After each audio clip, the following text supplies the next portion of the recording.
Hello, 6 days, 7 nights. Thank you very much. This is Amish Shakil 5858. I am Amit Budnam.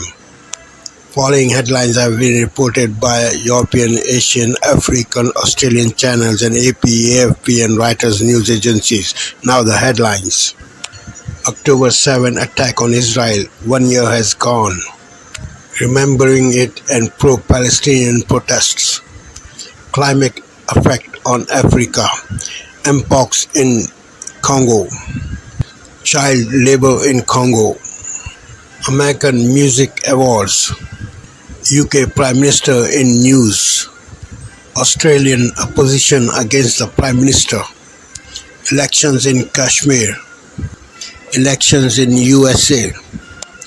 Housing problem in Australia. Now please watch the channels.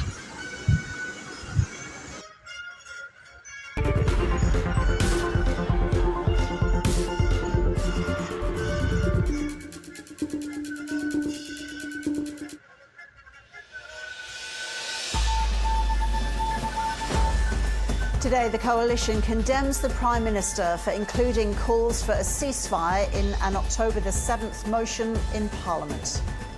Your predecessors would have had the decency to respect the Jewish community in a way that you have not done today.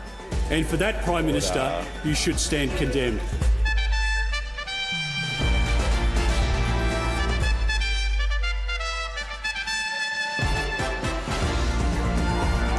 Also ahead, a second evacuation flight on its way to Australia as Israel intensifies its attacks on Hezbollah militants in Lebanon. Across the border, solemn vigils to mark the October the 7th attacks, interrupted by sirens with rockets testing Israeli air defences. Experts warn Australia is not prepared to cope with the increasing threats posed by climate change.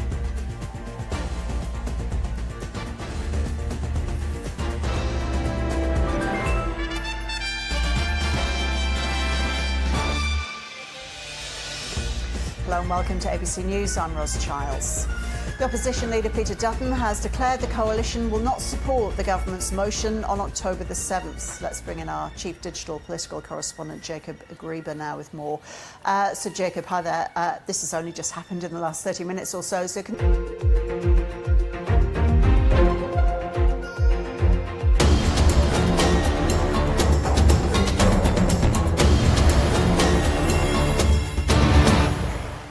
2023 was a record hot year and stood out with the drying up of water flows and contributed to prolonged droughts in some places. The World Meteorological Organization (WMO) released the latest State of Global Water Resources report on Monday. It notably covers rivers, lakes, reservoirs, groundwater and the evaporation of water from land and plants. We had never such a large area around the world which was under such dry conditions. So from the 33 years of data that were considered in this report, it was the driest year.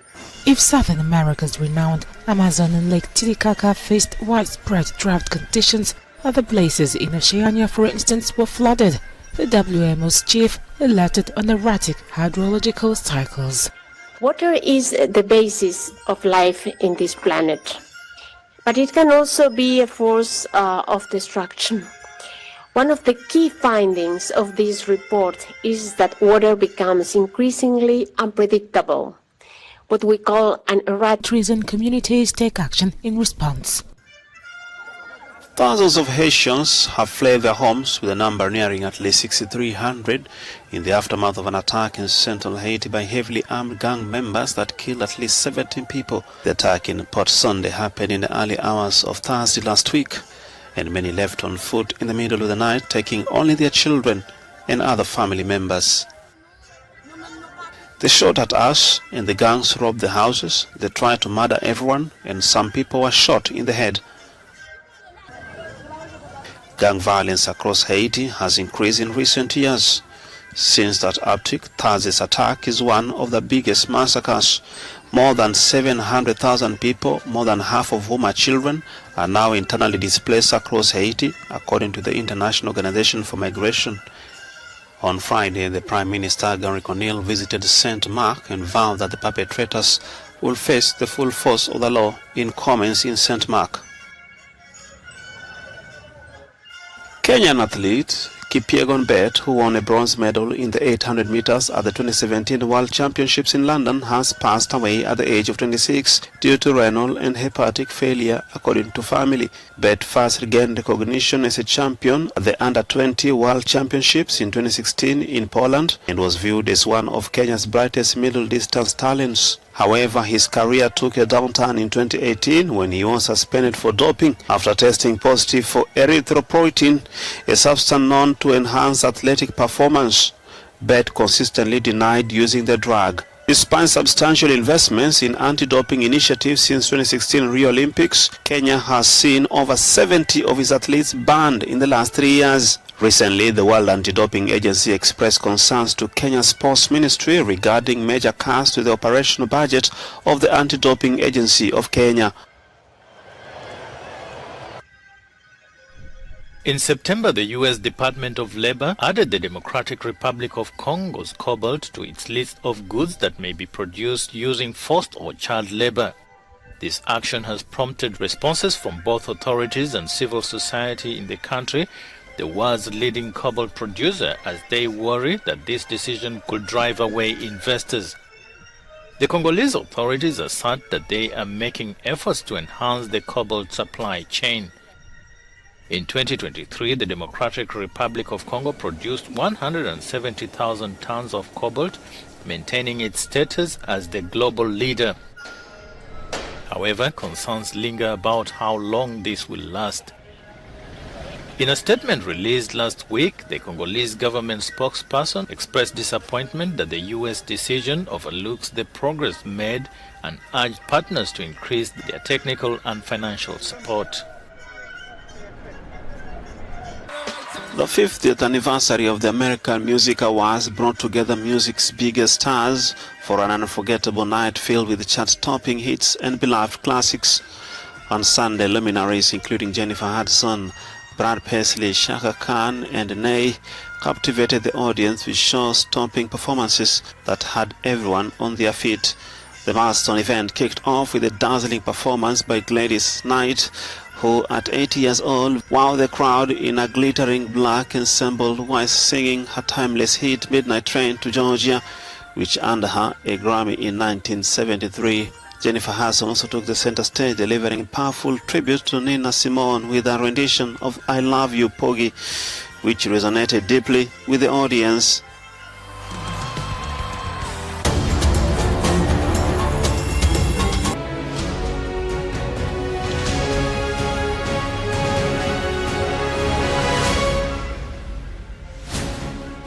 Hello everybody, a very good morning. It's 7 o'clock. Coming up on today's programme for you. A year on from the 7th of October attacks, Israel on the edge of an all-out war. Dozens are killed in strikes on Gaza and Lebanon. Sky News investigates the death of a 5-year-old girl and her family in Gaza and the IDF's claims that its soldiers weren't nearby. Plus, sorry or not sorry? Boris Johnson tells Sky News why he regrets his apology over parties in Downing Street. It's Tuesday, the 8th of October. As the world awaits Israel's response to Iran's missile strikes a week ago, the Israeli military is pushing on with its wars against Hezbollah here in the north and against Hamas in the south.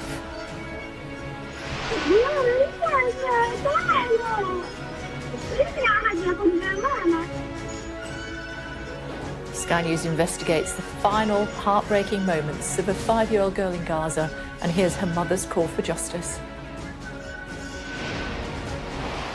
The main suspect in the disappearance of Madeleine McCann is on trial in Germany for unrelated sex crimes. Verdicts are expected today.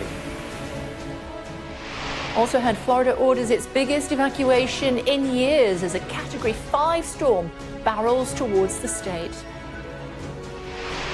From Brexit to Partygate, Boris Johnson sits down with Sky News and it's all on the table.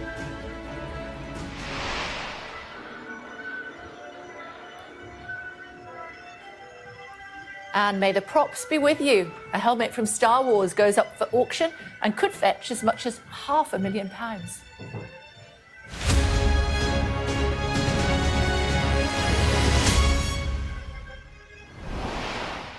Morning, everybody. everybody. A year on from the October... Starts October 26 on DW.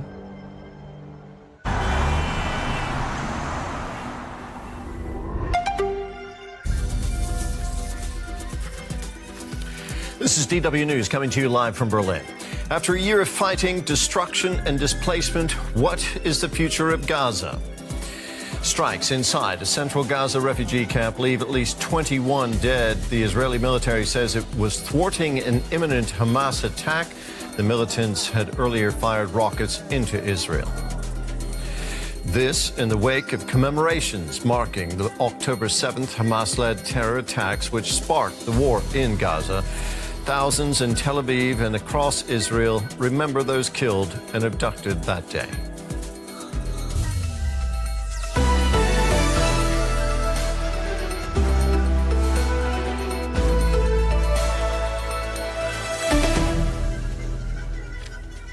Hello, I'm Terry Martin. Good to have you with us. At least 21 people have been killed in Israeli airstrikes on the barraged refugee camp in central Gaza. On TV, on our website and on all our social media platforms. Yana Lee, one of the 200 France 24 correspondents around the world.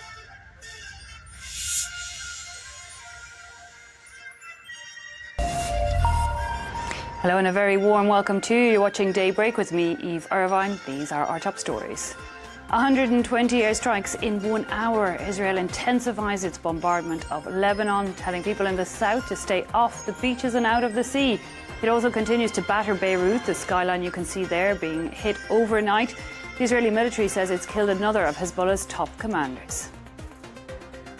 Evacuation orders in place as Hurricane Milton gathers pace and becomes a Category 5 storm as it whips past Mexico's Yucatan Peninsula and head towards Florida. And US Vice President and presidential hopeful Kamala Harris gives her first one-on-one interview to mainstream media, sitting down for the 60 Minutes show, one that her competitor Donald Trump backed out of last week. Good to have you with us. Well, also, it's only a straw poll, but it's one that's only been wrong 3 times in the last 100 years. Americans are casting their ballots for who they'd like to see win in November at Harry's Bar.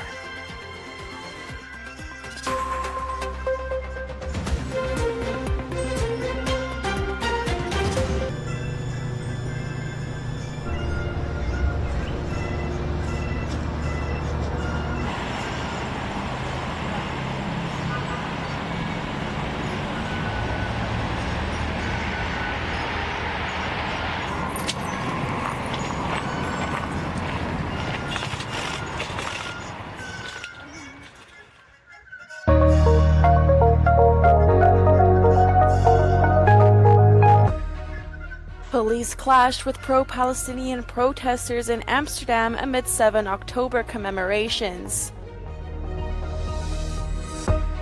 A Russian court has sentenced a 72-year-old American to nearly 7 years in prison for fighting as a mercenary in Ukraine. The European Space Agency launched a mission to survey the asteroid NASA purposely crashed into 2 years ago.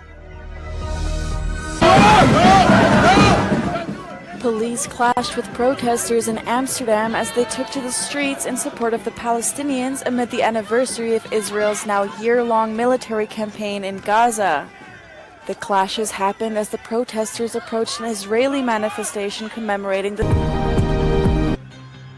Day 366 more airstrikes across Gaza as the world marks 1 year of Israel's war. The trauma of Gaza's children, the youngest and most innocent in the enclave, are those who have suffered the most. Hello, welcome to TRT World. We're live in Istanbul. Ahmed Nawaz also on the program. Israel hits Beirut again in return.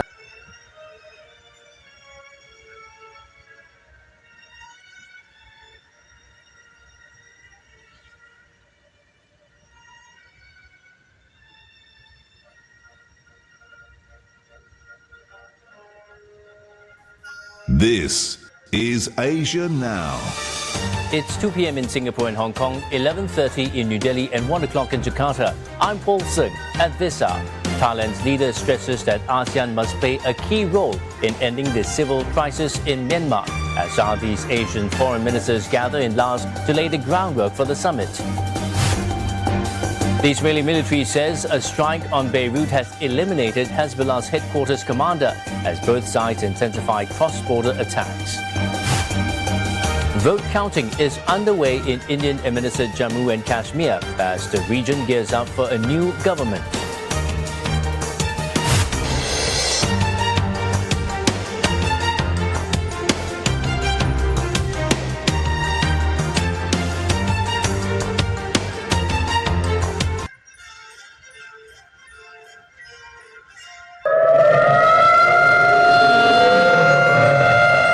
It has been a year of sirens. This one at 6:29 today, piercing a fragile dawn like a dagger, marks the moment of the first attack exactly 1 year ago. But the night has never ended, and nor have the sirens for Israel or the region. If anything, it's getting darker. The families of the hostages are the raw conscience of Israel.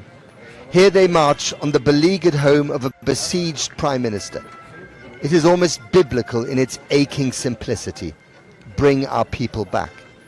And then this, a poignant reminder that a year has passed. Nimrod Cohen, taken exactly 1 year ago by Hamas, and of course he's now no longer 19, he's 20 years old. They represent the vulnerability of a nation that had thought it was impregnable. The government's journey of the last year is to prove to itself and to the world that Israel can once again defend itself, whatever the human cost, to others, especially to Palestinians. That it is better to be feared than loved. Even he agrees, and his daughter Liri is still a hostage of Hamas. No peace in this time. We need now to talk, to release and see the enemy. What's Iran? What Hezbollah want from us? Which peace with them? Why they attacked 1 year? Ask Hezbollah why they're attacking. It could be a forever war. It could go on forever. No, till we finish the situation with them. But where does it finish?